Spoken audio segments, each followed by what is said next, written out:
आखिर में वलू क्रैक के बच्चों ने अपने पड़ोस के किनारे पर एक बिल्कुल नया खेल का मैदान दरियाफ्त किया।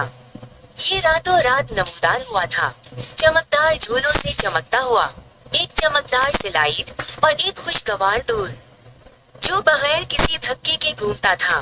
बच्चे बहुत पुरजोश थे। अगली सुबह जब वो उस गैर मुतवक्के तोहफा को तलाश करने के लिए बेताब थे तो उनका जोश व खुरूश छलक रहा था। लेकिन जब वो खेल के मैदान की तरफ भागे तो कुछ अजीब हुआ मजीद ठंडी होती गई और एक खौफनाक धुंध अंदर घुस गई, जिसने अपने आप को किसी भूतनी कंबल की तरह सामान के गर्द लपेट लिया। सबसे पहले बच्चों ने झूलों और स्लाइड की तरफ दौड़ते हुए हंसते हुए परेशानी को दूर किया, लेकिन जैसे ही वो खेलने लगे नरम और दूर दूसरे बच्चों की आवाज खुशगवार दूर खुद ही घूम रहा था।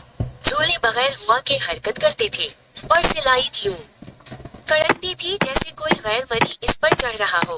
धीरे धीरे हंसी मध्यम होती गई। इसकी जगह आसाबी झलकियां और उनकी रीढ़ की हड्डी में कांप रही थी।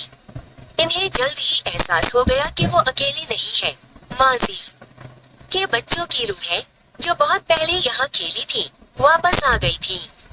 इन भूत परस्त बच्चों की अपनी कहानियाँ, हंसी की कहानियाँ और खेल के मैदान को भूल जाने से पहले की कहानियाँ थीं।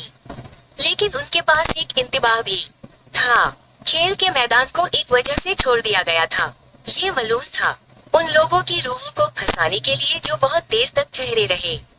जो धुन तब उनको घेरे हुए है वो सिर्फ दिखावे के लिए नहीं थी। ये जिंदा और मुर्दा के दरमियान एक हद थी और उसे उबूर करने का मतलब हमेशा के लिए परीयत के बच्चों में शामिल हो जाना है। खौफजदा बच्चे खेल के मैदान को पीछे छोड़कर घर वापस भाग गए।